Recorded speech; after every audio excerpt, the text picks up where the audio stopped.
हमारी लाइफ की ना 50% प्रॉब्लम्स जो है वो सॉल्व हो जाती हैं जब हम चीज़ों को या लोगों को एज इट इज़ एक्सेप्ट करना सीख जाते हैं। लेकिन ये इतना इजी नहीं है जितना इजीली मैं इसको कह रही हूँ। बाय प्रैक्टिस हो सकता है। अभी रिसेंटली का इंसिडेंट आप देख लो, जितने भी क्रिएटर्स ने अपने पॉइंट्स रखे अपनी रील्स के थ्रू, अपनी स्टोरीज के थ्रू या कुछ वीडियोस उन्होंने बनाई, तो उनको बहुत ज़्यादा हेट्रेड भी फेस करना पड़ा। अनफॉलो भी किया लोगों ने, अनसब्सक्राइब भी किया यूट्यूब पे, और सिर्फ मुझे नहीं, बहुत सारे और क्रिएटर्स को भी। लेकिन कोई तकलीफ नहीं हुई, बिल्कुल भी दुख नहीं हुआ। दुख इसलिए नहीं हुआ क्योंकि ये चीज़ एक्सेप्टेबल थी कि ऐसा होगा, लेकिन फिर भी हमने चूज़ किया वो करना जो हम करना चाहते थे, तो उसकी बहुत खुशी है। ऐसे ही बहुत सारी चीज़ें जब हम लाइफ में एक्सेप्ट नहीं कर पाते हैं, तकलीफ तभी होती है। तो क्या है वो चीज़ें जिन्हें हमें एक्सेप्ट कर लेना चाहिए जितनी जल्दी हो सके, ताकि तकलीफ कम हो और हम मूव कर सकें सुकून की तरफ। तो hello everyone, welcome back to ship up your life.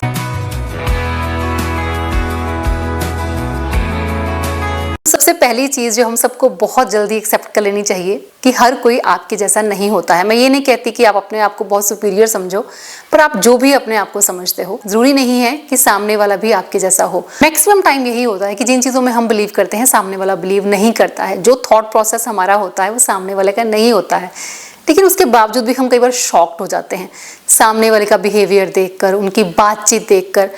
बातें भी कई बार ऐसी होती हैं जो ह्यूमैनिटी को कहीं दूर कर देती हैं। मैं ये बिलीव करती हूँ कि मानवता से ऊपर कोई भी धर्म नहीं है, लेकिन जब हमें ये फील होता है कि कोई पर्सन जिससे हम बात कर रहे हैं उसको ह्यूमैनिटी से कोई फ़र्क नहीं पड़ता, उसको और चीज़ों में बिलीव है और इतना स्ट्रॉन्ग बिलीव है कि आप उनके साथ बहस नहीं कर सकते। तो मैं एक सिंपल चीज़ जो मैंने अपनी लाइफ में सीखी और एक्सपीरियंस की है, और मैं करती हूँ ये प्रैक्टिस हमेशा, और आपको भी शायद मैंने बहुत बार ये चीज़ बोला है कि बहुत सारे लोग सिक माइंड कैरी करते हैं। सिक माइंड में किनको कहूँगी? जिनकी लैंग्वेज, जो भाषा वो यूज़ करते हैं वो सही नहीं होती है, बहुत ही अभद्र भाषा का इस्तेमाल करते हैं, तमीज़ से बाहर जाकर वो गाली गलौज करते हैं या बात करते हैं, तो उनको मैं सिक माइंड की कैटेगरी में काउंट करती हूँ।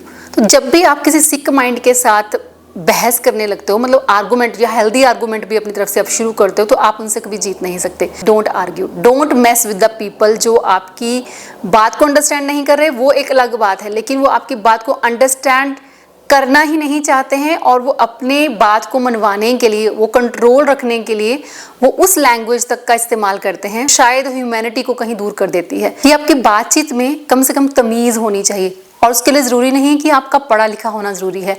बहुत सारे नहीं पढ़े लिखे लोग भी बहुत तमीज़ के साथ पेश आते हैं, और बहुत एजुकेटेड लोग भी मैंने उनको बदतमीज़ होते हुए देखा है। तकलीफ तब होती है जब हम ये एक्सेप्ट नहीं कर पाते कि कोई सामने वाला ऐसी बात कैसे कर सकता है।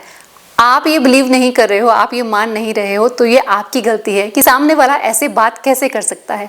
आपको मानना ये है कि सामने वाला ऐसे बात कर सकता है, और साथ ही आपको ये भी मानना है कि आप उनको चेंज नहीं कर सकते। तो उसी चीज़ को वहीं पे छोड़कर, क्योंकि मैंने देखा है कि बहुत बार हमारा हेल्दी आर्गूमेंट भी बहुत नेगेटिव चला जाता है जब हम कंटिन्यूसली एक ही बात को रिपीट कर देते हैं, जब सामने वाला इस चीज़ में बिलीव करता है कि मैं नहीं मानूंगा, और आप अपने लॉजिक्स के साथ बहुत ज़्यादा क्लियर हो, तो वहाँ पे बेटर होता है कि उस कॉन्वर्सेशन का एंड आप कुछ भी बोल के कर दीजिए, लेकिन उस चीज़ में ज़्यादा डीपली जाने की ज़रूरत नहीं होती है। अदरवाइज़ आप खुद को इंसल्टेड फील करते हो तो ये आपकी गलती है। दूसरी चीज़, अगर आप ये बिलीव करते हो कि आपके पास हर सवाल का जवाब है या आप हर बात को आंसर कर सकते हो, तो नहीं, आपको ये एक्सेप्ट कर लेना है कि आप हर किसी को आंसर नहीं कर सकते। हर क्वेश्चन आपका जवाब डिज़र्व नहीं करता। तो बहुत सारी चीज़ें जो मुझे लगता है कि कॉन्फ्लिक्ट क्रिएट करती हैं, बहुत सारी चीज़ें मुझे लगता है कि अनहेल्दी आर्गुमेंट क्रिएट करती हैं, वहाँ आपकी चुप्पी आपका सबसे बड़ा हथियार होता है, साइलेंट हो जाना। और मेनली मैंने ये प्रैक्टिस उन रिलेशंस में की है जिनको मैं बहुत मानती हूँ, जिनको मैंने हमेशा प्यार और क्लोज रखने की कोशिश की है। वहाँ मैं ज़्यादा आर्गूमेंट नहीं करती, वहाँ मैं चुप हो जाती हूँ, वहाँ मुझे अपने लॉजिक नहीं लगाने होते। वहाँ आपका साइलेंट बिहेव ही आपको सेटिस्फेक्शन देता है, क्योंकि जब सामने वाला हार जीत पे उतरे, जब सामने वाले की कॉन्वर्सेशन से आपको ये फील होने लगे कि वो जीतने के लिए कोई भी हथकंडा बना रहा है या कोई भी बात को कहीं भी लेके आ रहा है, पास ही कुछ चीज़ों को खींच के यहाँ पे लेके आ रहा है, या बहुत सारी चीज़ें ऐसे कर रहा है जिसमें वो ये चाहता है, इंटेंशन आपको नज़र आती है उसकी वहाँ पे कि वो जीतना चाहता है। जिस रिलेशनशिप में हम जीतने और हारने का कंपटीशन करने लग जाते हैं ना, वहाँ पे चुप हो जाना बेटर है। अगर आप उस रिलेशनशिप की मर्यादा रखना चाहते हो, चाहे आपके पास जवाब हो, लेकिन फिर भी हर बात आपका जवाब डिजर्व नहीं करती। तो आपकी ये वाली चीज़ उस इंसान को भी शायद कभी ना कभी ये सोचने में मजबूर कर देगी, शायद वो जीत गया था उस टाइम पे, लेकिन अब हारा सा महसूस कर रहा है। और मेरे अंदर भी बहुत तूफान होता है कुछ चीज़ों को लेकर, मैं अपने आप को रोक नहीं पाती। जब मैं अपने आप को बहुत सही समझती हूँ तो कंट्रोल खो देती हूँ बहुत बार, लेकिन अब धीरे धीरे प्रैक्टिस के साथ ये कंट्रोल आया कि नहीं, हर जगह पे हार जीत मायने नहीं रखती, कई जगह पे रिश्ते बचाने के लिए भी आपको चुप रह जाना होता है। तो ये एक्सेप्ट करना कि हर चीज़ आपका जवाब डिजर्व नहीं करती। और तीसरी चीज़ है कि पास्ट की चीज़ों को आप चेंज नहीं कर सकते, उसकी एक्सेप्टेंस अपने अंदर लेके आना। देखो, पास्ट में बहुत सारी चीज़ें हम सबके साथ होती हैं, हम जितना उनके बारे में सोचते रहेंगे ना, हम कभी लाइफ में आगे मूव ऑन नहीं कर सकते। ज़िंदगी क्या है एक्चुअल में, जो फील है ना, वो फील आना ज़रूरी है। वो फील आपको आज अभी भी आ सकता है, ये आने वाले 10 सालों में हो सकता है ना आए, लेकिन वो जितना जल्दी आप फील कर पाओगे कि लाइफ एक्चुअल में है क्या और इसको मुझे कैसे जीना है, तो फिर आप बहुत सारी चीज़ों को ना बिना ज़्यादा सोचे समझे एक्सेप्ट कर लेते हो कि हाँ, मैं ये चीज़ों को चेंज नहीं कर सकती। तो पास्ट में कितना कुछ हुआ होगा, मेरे साथ भी हुआ है, आपके साथ भी हुआ होगा। तो बहुत सारी चीज़ें हम ऐसे सोचते हैं कि काश उस टाइम ये वाला दिमाग काम करता तो हम ये होने नहीं देते, अगर मेरे अंदर वो गट्स होते तो मैं ये होने नहीं देती, अगर मेरे को उस टाइम पे ये बात याद आ जाती तो मैं ये होने नहीं देती। नहीं, आप नहीं रोक सकते, वो होना ही था। चाहे आप आज जो समझ रखते हो उस टाइम भी अगर वो समझ रखते, फिर भी वो चीज़ें घटित होनी ही थी। बहुत सारी चीज़ें ना चाहते हुए भी होती हैं, अनवांटेड, हम नहीं चाहते हैं कि वो हो जाए, लेकिन वो फिर भी होती हैं क्योंकि उनको होना था। तो आप पास्ट को चेंज नहीं कर सकते, और जितना आप पास्ट के पीछे भागते रहोगे या पास्ट की डिस्कशंस करते रहोगे और डिस्कस कर करके दुखी होते रहोगे, कुछ नहीं बदलने वाला, कुछ भी नहीं बदलेगा। और जितनी जल्दी आप एक्सेप्ट करोगे कि ये चीज़ें ऐसे होनी थी, अब इनसे मैंने ये सीखा और मैं अब आगे मूव ऑन करूँगी। और मूव ऑन करने के लिए माफ़ कर देना भी ज़रूरी होता है। मैं ये नहीं कहती कि आप जाके उन्हीं लोगों से जिन्होंने आपकी ज़िंदगी के बहुत सारे साल ख़राब किए, बहुत तकलीफ़ दी, बहुत हर्ट किया आपको, आप जाके उनसे प्यार मोहब्बत की बातें करना शुरू कर दो, जो आई थिंक पॉसिबल नहीं है, मतलब बहुत रेयर होता है। वहाँ से उधर से सामने से बहुत ज़्यादा एफर्ट आए, नज़र आए वो एफर्ट की एक्चुअल में वो एफर्ट जो है वो रियल है, तो शायद वो चीज़ें चेंज हो सकती हैं। अदरवाइज जिन्होंने वो चीज़ें फील की होती हैं उनकी तरफ से वो चेंज होना बहुत मुश्किल होता है। माफ़ कर देने का मतलब मैं ये नहीं कह रही हूँ कि आप जाके उनको गले लगा के माफ़ कर दो, लेकिन यहाँ से अंदर से सब चीज़ें निकाल के माफ़ कर दो और ये एक्सेप्ट कर लो। शायद उसमें उनका भी कोई कसूर नहीं है, कुदरत ने उनको ऐसा ही बनाया है, एक सिचुएशन समझ कर कि हाँ, कुछ लोग एक दूसरे के लिए नहीं बने होते हैं।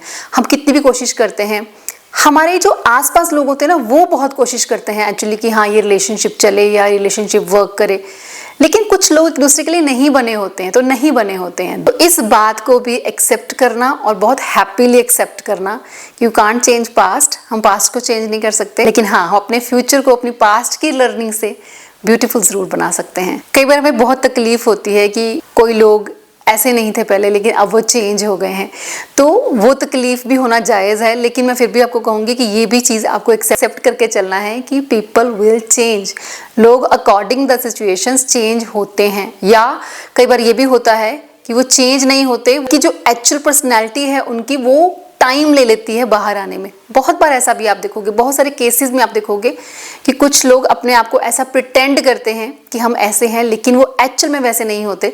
कुछ टाइम के बाद जो वो अपनी एक्चुअल पर्सनैलिटी में आते हैं, अपनी रियल पर्सनैलिटी में आते हैं, तो हमें थोड़ा सा शॉक लगता है। लेकिन वो चेंज जो है, चाहे वो सडनली चेंज आया है या फिर पहले से ही वो ऐसे थे, कुछ भी चेंज हो सकता है, लेकिन वो चेंज जो है आपको कहीं ना कहीं हर्ट कर सकता है, तकलीफ दे सकता है, but you have to accept. और जितनी जल्दी आप इसको एक्सेप्ट करोगे उतना ही जल्दी आप उन चीज़ों से निकलोगे। मेरा कहने का मतलब हमेशा यही होता है कि अपने माइंड सेट को हेल्दी रखना सबसे ज़्यादा टफ काम है, क्योंकि हम बहुत जल्दी इन्फ्लुएंस हो जाते हैं और बहुत जल्दी हम पे इम्पैक्ट हो जाता है बहुत सारी नेगेटिविटी का। मेरा हमेशा से जो मेरा मोटिव रहा है आपसे बात करने का, वो यही रहा है कि अपने माइंड को हेल्दी रखने की कोशिश करनी है। आपकी बॉडी हेल्दी तभी रह सकती है जब आपका माइंड हेल्दी रहता है, आपकी कॉन्वर्सेशन हेल्दी रहती है, और कॉन्वर्सेशन हेल्दी तभी रहती है जब हम कुछ अच्छे और पॉजिटिव लोगों के इन टच में रहते हैं। नेक्स्ट पॉइंट है कि हर गोल आपके लिए नहीं बना होता। बहुत बार हम एक बड़ा गोल डिसाइड करते हैं अपने लिए, एक बड़ा टारगेट रखते हैं अपने लिए, और उसके पीछे हम भागना शुरू करते हैं और बहुत मेहनत भी करते हैं, बहुत सारी चीज़ों को उस टाइम पे सेक्रीफाइस भी करते हैं, लेकिन स्टिल कुछ टाइम के बाद हमें रियलाइज़ होता है कि वो अचीव नहीं हो पा रहा या हम नहीं कर पा रहे। इसके बदले में अगर इतनी टाइम और एनर्जी हमने इस चीज़ पे लगाने की बजाय इस चीज़ पे लगाई होती तो शायद वो वर्क कर जाती।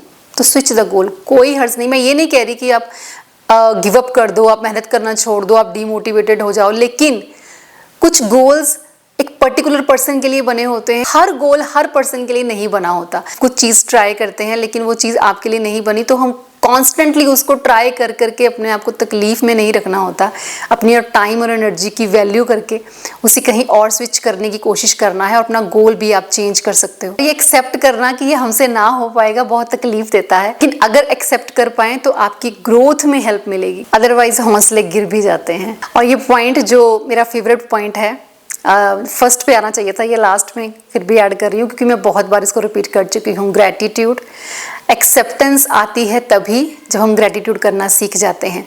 सबसे पहले ग्रैटिट्यूड की प्रैक्टिस, जो आपके पास है, काउंट द थिंग्स, हमेशा हमें ये चाहिए, ये हम चाहते हैं ऐसा हो जाए, ये हमारी ज़रूरत है। चीज़ों के पीछे भागते भागते ना इतनी तकलीफ हम खुद को देते हैं ना, मतलब उन चीज़ों को हासिल करने के लिए हमेशा हम दौड़ते रहेंगे जो शायद हमसे बहुत दूर होती हैं। लेकिन जो चीज़ें हमारे सामने होती हैं, हमारे पास होती हैं, चाहे रिलेशंस हों चाहे चीज़ें हों, उनके लिए भी ग्रेटफुल होना कि अगर ये भी नहीं होती तो क्या करते। तो जो होता है ना, कभी उसकी तरफ देख के मुस्कुरा देना, कभी थैंक्स कह देना कुदरत को कि आई एम सो ग्रेटफुल कि मेरे पास आज ये है कि मैं यहाँ बैठा हूँ। मैंने शायद एक रील देखी थी, मुझे बहुत खूबसूरत लगी वो रील कि एक फादर ने बहुत टाइम से लिखना शुरू किया था। वो अपने बेटे को बता रहा था कि वो रोज़ ऑफिस से आकर कुछ लिखता था कि मेरे पास 2 चेयर्स हैं जिन पे मैं बैठता हूँ, न्यूज़पेपर पढ़ता हूँ, मेरी वाइफ मेरे साथ बैठती है, चाय पीती है, मैं भगवान का शुक्रिया अदा करता हूँ कि मेरे पास घर में 2 कुर्सियाँ हैं। ऐसे ही मेरे पास घर में एक बेड है जिस पे शाम को आके जब मैं आराम करता हूँ तो मैं अपनी थकान उतारता हूँ। मतलब आप किस चीज़ के लिए धन्यवाद नहीं कर सकते हैं? अगर आपके अंदर वो धन्यवाद करने का जज्बा है, ग्रेटफुल होने की नीयत है आपकी, तो आप हर चीज़ के लिए शुक्रगुजार हो सकते हैं। और मैंने देखा है कि जब भी हम शुक्रगुजार होते हैं तो हम बहुत लाइट फील करते हैं, बहुत सुकून महसूस करते हैं, और एक दौड़ जो हमने लगा रखी होती है अपने अंतर मन में, वो कहीं ना कहीं धीमी पड़ जाती है। और उस दौड़ का धीमे होना बहुत ज़रूरी है। मैं ये नहीं कहती हूँ कि आप भागो मत, मेहनत मत करो, काम मत करो। मैं तो काम के लिए हमेशा आपको मोटिवेट ही करती हूँ कि काम करते रहना चाहिए। हमारी फिजिकल और मेंटल हेल्थ के लिए काम करना बहुत ज़रूरी है। लेकिन काम करने का मतलब ये नहीं है कि आपको बहुत सारा मटीरियल इकट्ठा करना है, और अगर वो मटीरियल आप इकट्ठा नहीं कर पा रहे हो तो कहीं ना कहीं आप बहुत दुखी हो रहे हो।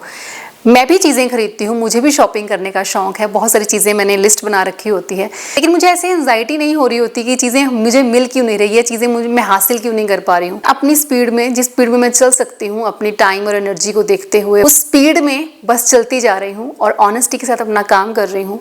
जो चीज़ें हासिल करनी है वो हैं दिमाग में हासिल करनी है, लेकिन जो चीज़ें ऑलरेडी मेरे पास हैं मैं उनके लिए भी हमेशा शुक्रगुजार रहती हूँ।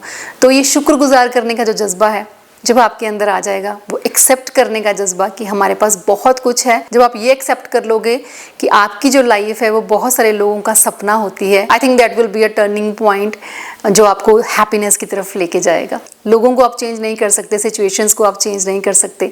सबसे बड़ा चेंज जब हम ला सकते हैं तो अपने अंदर लेके आ सकते हैं, और वही हम लेके नहीं आ पाते। इतना ईजी है खुद को समझा लेना कि दुनिया ऐसी ही होती है और दुनिया ऐसी ही चलती है। मैं यहाँ पे दुनिया को ठीक करने के लिए नहीं आई हूँ, मैं इस दुनिया का एक पार्ट हूँ, इस जिंदगी को एक्सपीरियंस करने आई हूँ, एंड दैट्स इट। मौके बहुत होते हैं आपके आसपास खुद को खुश रखने के, देखा करो, ढूंढा करो, कोई एक रोज मिल जाएगा। तो चलिए मिलूंगी नेक्स्ट वीडियो में। Till then bye bye, take care and stay healthy.